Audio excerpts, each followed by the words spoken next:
새 여신이 한 인간에게 물었습니다.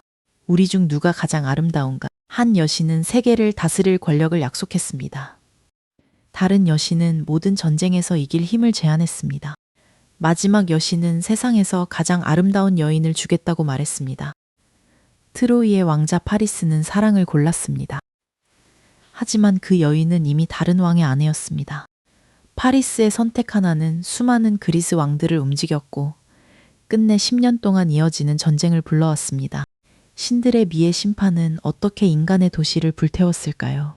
이야기는 전쟁터가 아니라 결혼식장에서 시작됩니다. 신들과 인간이 함께 모인 특별한 결혼식이었습니다. 신부는 바다의 여신 테티스, 신랑은 인간 영웅 펠레우스였습니다. 훗날 이 두 사람 사이에서 아킬레우스가 태어납니다. 신들은 테티스를 두고 한 예언을 두려워했습니다. 테티스가 낳을 아들은 아버지보다 강해질 운명이었습니다. 제우스와 포세이돈은 테티스를 원했지만 그 예언을 들은 뒤 인간 펠레우스와 결혼시키는 쪽으로 물러났다고 전해집니다. 결혼식에는 많은 신이 초대됐습니다. 하지만 한 존재는 빠졌습니다. 불화와 다툼을 뜻하는 여신 에리스였습니다. 다툼을 불러오는 여신을 잔치에 부르고 싶은 사람은 없었을 것입니다. 그러나 에리스를 빼놓은 선택은 다툼을 막지 못했습니다. 오히려 더 큰 불씨가 됐습니다. 에리스는 연회장에 황금 사과 하나를 던졌습니다. 사과에는 짧은 말이 적혀 있었습니다. 가장 아름다운 이에게 헤라와 아테나, 아프로디테가 동시에 사과를 차지하려 했습니다. 헤라는 제우스의 왕비이자 왕권의 여신입니다. 아테나는 지혜와 전쟁 전략의 여신입니다. 아프로디테는 사랑과 아름다움의 여신입니다. 누구를 고르든 나머지 둘의 원한을 사게 됩니다. 제우스는 직접 판정하지 않았습니다. 대신 전령신 헤르메스에게 새 여신을 트로이 근처 이다산으로 데려가라고 명령했습니다. 그곳에 판정을 맡을 인간이 있었습니다. 트로이의 왕자 파리스였습니다. 파리스는 왕궁이 아니라 산에서 양을 돌보며 살고 있었습니다. 그는 트로이 왕 프리아모스와 왕비 헤카베의 아들이었습니다. 일부 전승에서 헤카베는 임신 중 불타는 횃불을 낳는 꿈을 꿉니다. 예언자들은 그 아이가 트로이를 불태울 것이라고 해석합니다. 왕실은 갓난아이를 버리라고 명령합니다. 그러나 파리스는 살아남아 목동의 손에서 자랍니다. 훗날 자신의 신분을 되찾지만 운명은 이미 그를 트로이의 멸망과 연결하고 있었습니다. 이 대목은 판본에 따라 세부가 달라집니다. 중요한 것은 파리스가 평범한 목동처럼 보이면서도 트로이 왕가의 피를 이은 인물이라는 점입니다. 신들은 그런 그에게 도시의 운명을 바꿀 판정을 맡깁니다. 헤르메스는 새 여신을 파리스 앞에 세웠습니다. 겉으로는 미의 경쟁이었습니다. 하지만 곧 거래가 됩니다. 헤라는 파리스에게 막강한 왕권을 약속합니다. 세상을 다스릴 권력과 부를 주겠다고 합니다. 아테나는 전쟁에서 이기는 힘과 뛰어난 지혜를 약속합니다. 어떤 적도 두려워하지 않을 영광입니다. 아프로디테는 다른 것을 내놓습니다. 세상에서 가장 아름다운 여인 헬레네를 아내로 주겠다고 약속합니다. 파리스는 황금 삭과를 아프로디테에게 건넵니다. 이 선택은 단지 가장 예쁜 여신을 고른 일이 아니었습니다. 권력과 승리보다 욕망을 택한 결정이었습니다. 동시에 헤라와 아테나를 적으로 돌리는 일이었습니다. 훗날 두 여신이 그리스군 편에 서는 이유도 여기서 시작됩니다. 파리스는 사랑을 약속받았습니다. 하지만 아프로디테가 약속한 사람에게는 이미 남편이 있었습니다. 새 여신의 제안은 파리스가 어떤 사람인지도 드러냅니다. 헤라의 왕권을 골랐다면 그는 지배자가 됐을 것입니다. 아테나의 승리를 골랐다면 가장 뛰어난 전사로 기억됐을지도 모릅니다. 그러나 파리스는 이미 가진 왕자의 지위보다 자신이 아직 갖지 못한 사랑을 원했습니다. 선택받지 못한 헤라와 아테나는 이 판정을 잊지 않습니다. 이후 전쟁에서 두 여신은 그리스군 편에 섭니다. 아프로디테는 파리스와 트로이를 돕습니다. 인간의 전쟁 위에 신들의 오래된 원한이 겹치는 이유입니다.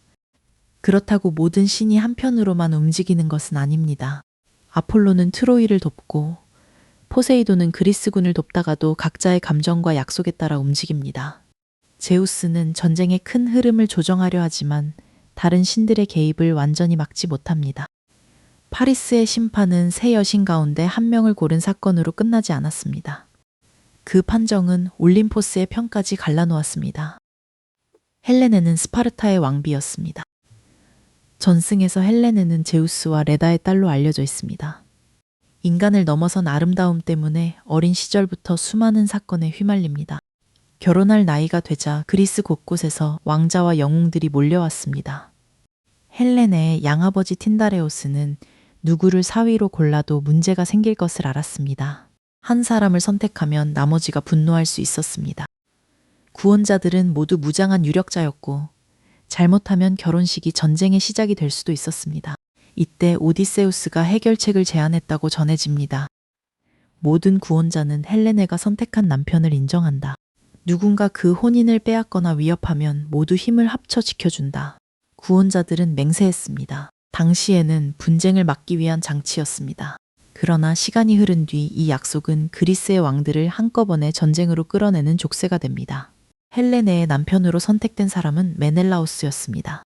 메넬라오스는 형 아가멤논과 함께 강력한 아트레우스 가문에 속했습니다. 그는 헬레네와 결혼하고 스파르타의 왕이 됩니다. 헬레네가 직접 메넬라오스를 선택했는지 틴다레오스가 정했는지도 전승의 표현이 다릅니다. 여기서 더 중요한 것은 헬레네가 한 사람인 동시에 왕권을 잇는 혼인의 중심이었다는 점입니다. 헬레네와 결혼한 사람은 아름다운 아내만 얻는 것이 아니라 스파르타의 왕이 될 수 있었습니다. 그래서 헬레네를 둘러싼 문제에는 사랑과 정치가 처음부터 함께 있었습니다. 파리스가 헬레네를 데려간 일은 메넬라오스의 결혼을 깨뜨렸을 뿐 아니라 왕의 권위와 스파르타의 질서를 흔들었습니다. 헬레네에게 선택권이 얼마나 있었는지는 고대 작품마다 다르게 그려집니다. 어떤 작품의 헬레네는 자신의 욕망을 인정하고 다른 작품에서는 신의 힘과 파리스의 강요에 휩쓸린 피해자로 말합니다. 일리아스 속 헬레네는 트로이 성벽 위에서 그리스 영웅들의 이름을 설명하면서 자신 때문에 벌어진 전쟁을 후회합니다. 이번 편에서는 헬레네를 전쟁의 원인이라는 한마디로 비난하지 않습니다. 전쟁을 결정하고 군대를 움직인 사람들은 왕과 영웅들이었습니다. 그때까지만 해도 틴다레오스의 맹세는 평화를 지키는 데 성공한 듯 보였습니다. 하지만 이다산에서 아프로디테가 한 약속은 그 혼인을 정면으로 겨냥하고 있었습니다. 파리스는 바다를 건너 스파르타로 갑니다. 고대 그리스 세계에서 손님을 보호하는 규칙은 매우 중요했습니다. 낯선 이를 집에 맞아 음식과 잠자리를 제공하고 손님도 주인의 명예와 가족을 해치지 않아야 했습니다. 이 관계는 제우스가 지키는 신성한 질서로 여겨졌습니다. 메넬라오스는 파리스를 왕자이자 손님으로 맞았습니다. 그 뒤 메넬라오스가 크레타로 자리를 비웠다고 전하는 판본이 있습니다. 파리스와 헬레네는 함께 스파르타를 떠납니다. 파리스가 헬레네와 왕궁의 재물을 빼앗았다고 말하는 전승도 있고 헬레네가 사랑에 빠져 자발적으로 따라갔다고 그리는 전승도 있습니다. 또 다른 판본에서는 진짜 헬레네가 이집트에 머물고 트로이에는 환영만 갔다고 합니다. 이번 영상은 어느 한 설명을 확정하지 않습니다.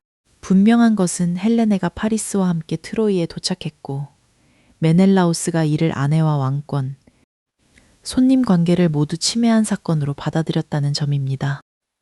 파리스에게는 아프로디테가 약속한 사랑의 완성이었습니다. 메넬라오스에게는 배신이었습니다.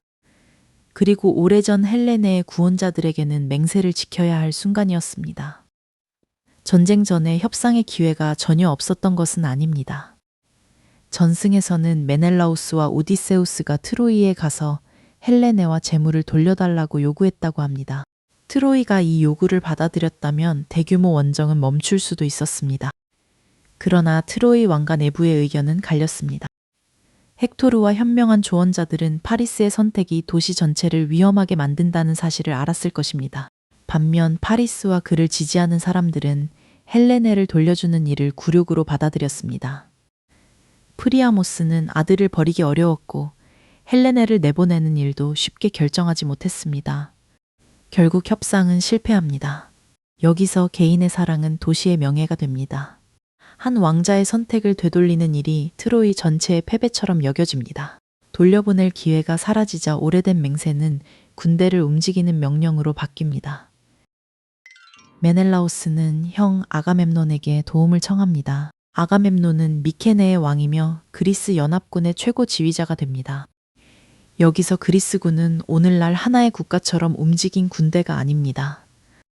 미케네, 스파르타, 이타카처럼 서로 다른 왕국과 섬의 지도자들이 맹세와 이해관계로 모인 연합군입니다. 전쟁의 명분은 헬레네와 빼앗긴 재물을 되찾고 손님 관계를 어긴 파리스를 벌하는 것이었습니다. 하지만 모든 왕이 기꺼이 떠난 것은 아니었습니다. 이타카의 왕 오디세우스는 전쟁이 길어질 것을 알고 피하려 했다고 전해집니다. 그는 미친 척하며 밭을 갈았지만 갓난아들 텔레마코스를 쟁기 앞에 놓는 시험을 받자 아이를 피했습니다. 그 순간 꾀는 들통납니다. 아킬레우스도 처음부터 전쟁터에 서 있지 않았습니다. 어머니 테티스는 아들이 트로이에 가면 위대한 명성을 얻지만 젊어서 죽을 운명이라는 예언을 알고 있었습니다. 그래서 아킬레우스를 스키로스 섬 왕궁에 숨겼다고 합니다. 오디세우스는 무기와 장신구를 섞어놓고 나팔을 울려 본능적으로 무기를 집어든 아킬레우스를 찾아냅니다. 이 장면들도 주로 후대 전승에서 구체화됩니다. 그러나 공통된 흐름은 분명합니다. 그리스 최고의 지략가와 최고의 전사가 모두 이 전쟁을 피하려 했습니다. 그리고 둘 다 결국 떠나게 됩니다. 연합군에는 두 사람만 있었던 것이 아닙니다. 살라미스의 큰 아이아스는 거대한 방패를 든 전사였습니다.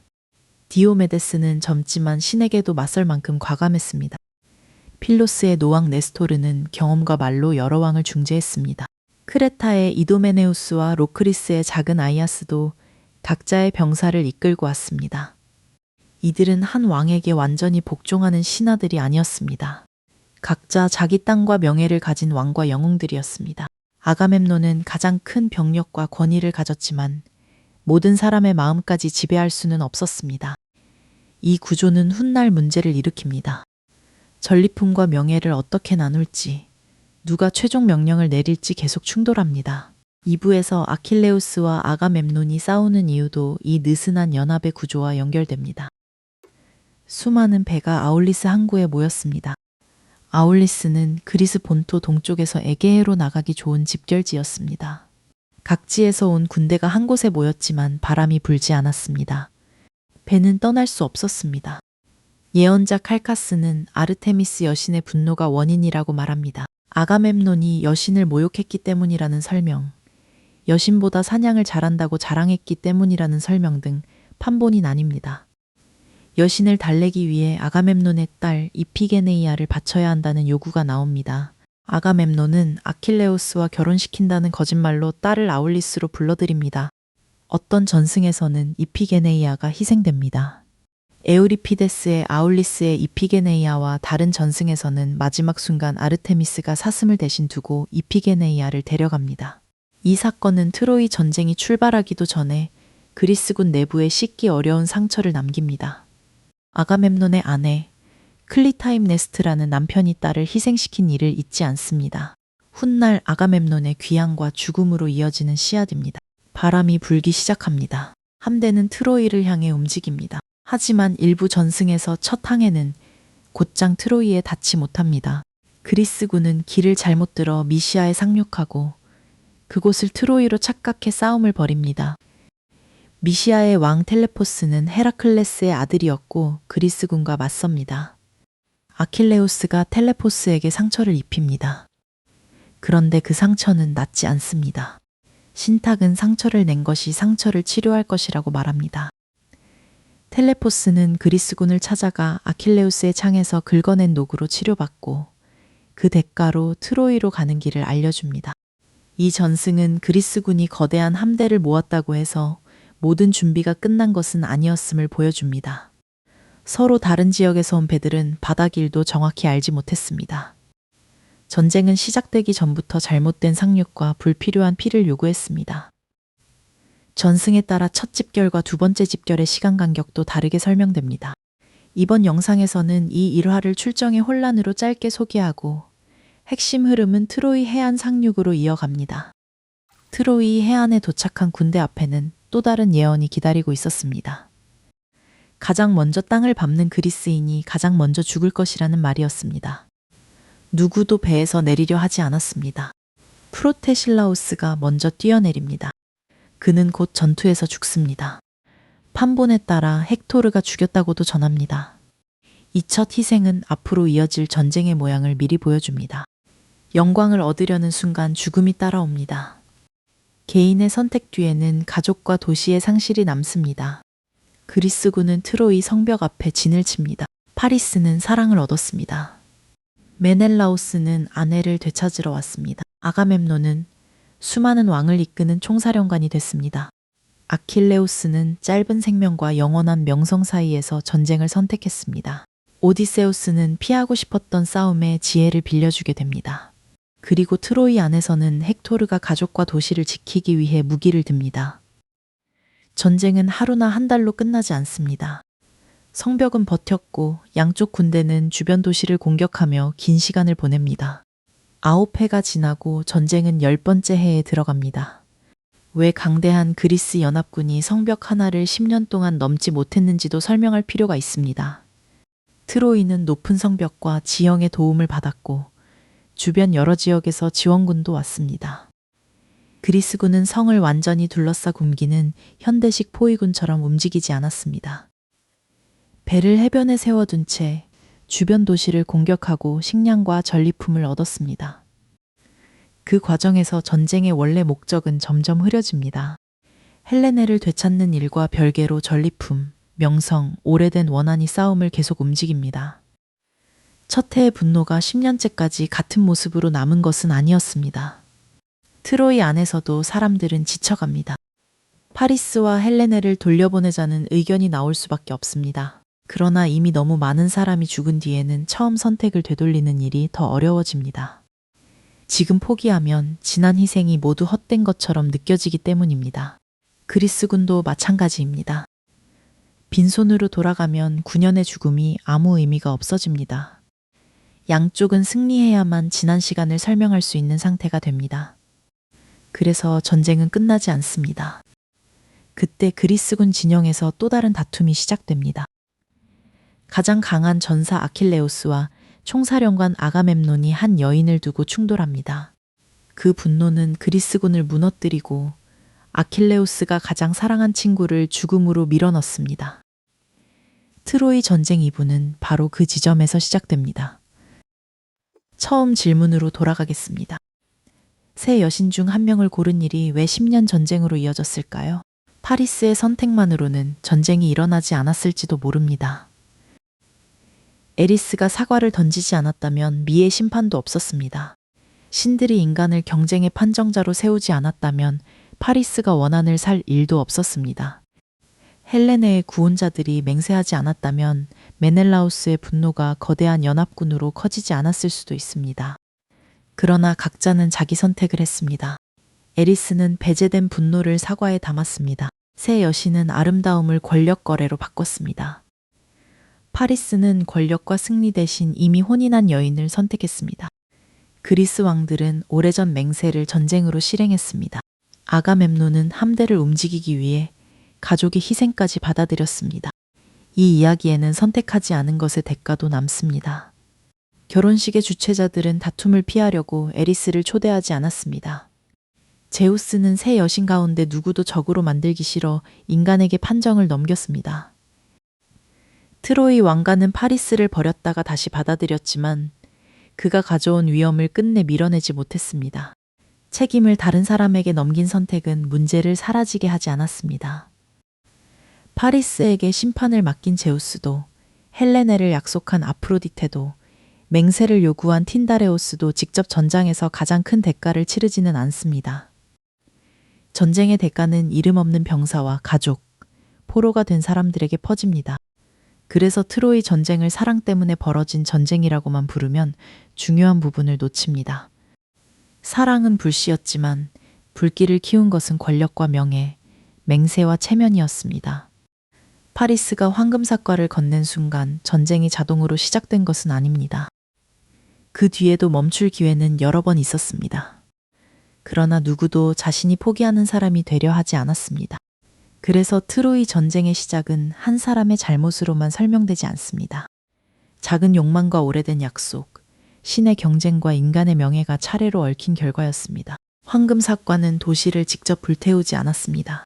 하지만 그 사과 앞에서 내려진 선택들이 불길을 트로이까지 옮겼습니다.